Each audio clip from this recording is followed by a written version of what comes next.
24. aprīlī klubā Depo Vaļņu ielā 32 pirmizrādi piedzīvos teātra TTT izrāde Minga Rēgi pēc Rudolfa Minga filmas scenārija Laura Gundara režijā.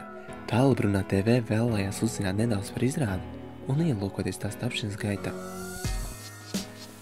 Jānis novēršas no Dāvja, bet Dāvs paceļ Jānai skratli un uzsitam vēl pāris reizes ar kulaku pa sevi. Es īstenībā Minga Rēgus neesmu pielicis tur savu pirkstiņu, ne šitīgi daudz. Es radīju ideju filmai Ļaunuma atspulgs. Un kad es to biju izdarījis, Lauram Gundaram nāca tāda ideja pārveidot to par filmu, kas tagad ir ar nosaukumu Minga Rēgi. Rudolfs Minks uzrakstīja stāstu pats par savu vecumu, un man šķiet, ka tas ir pats vērtīgākais, kas vispār būtu. Varbūt, ka tu savā vecumā vari paskatīties drusku no malas uz to lietu un izstāstīt. Un tad tu arī zini, par ko tu stāstīji. Un patiesībā tad mums ir šausmīgi interesanti to arī redzēt. Visi iesaistītie cilvēki tiešām strādā ar maksimālu atdevu. Man fascinē tas, kā viņi to ir dabūjuši gatavot tik mazu aktieru sastāvu.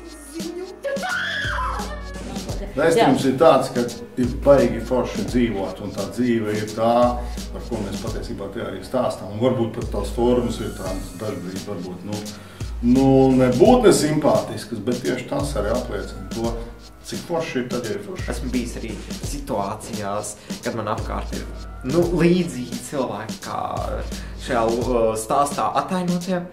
Un man nāca ideja, jo kā personāži šie cilvēki arī dzīvē, viņi ir ļoti spilgti īstenībā. Es neticu, ja būtu iela pilna ar normāliem cilvēkiem, pa vidu vilktos viens dzērājs, kas pamātos. Protams, ka visi pievērst uzmanību arī viņam. Tāpēc es iedomājos izveidot tādu stāstu. Daudz varētu būt šokēti, izdzirdot lamu vārdus, kas filmā, un arī lūgās, citu netrūkst viņu biezs kā mešs sastādīt. Rinolds viņu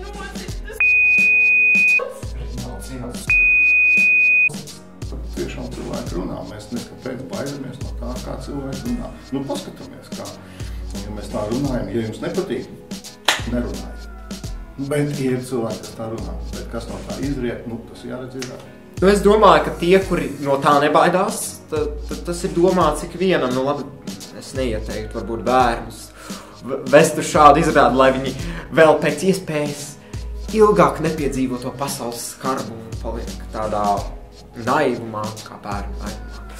Karmena Stepanova, Ārmāds Svelpe, Runā TV.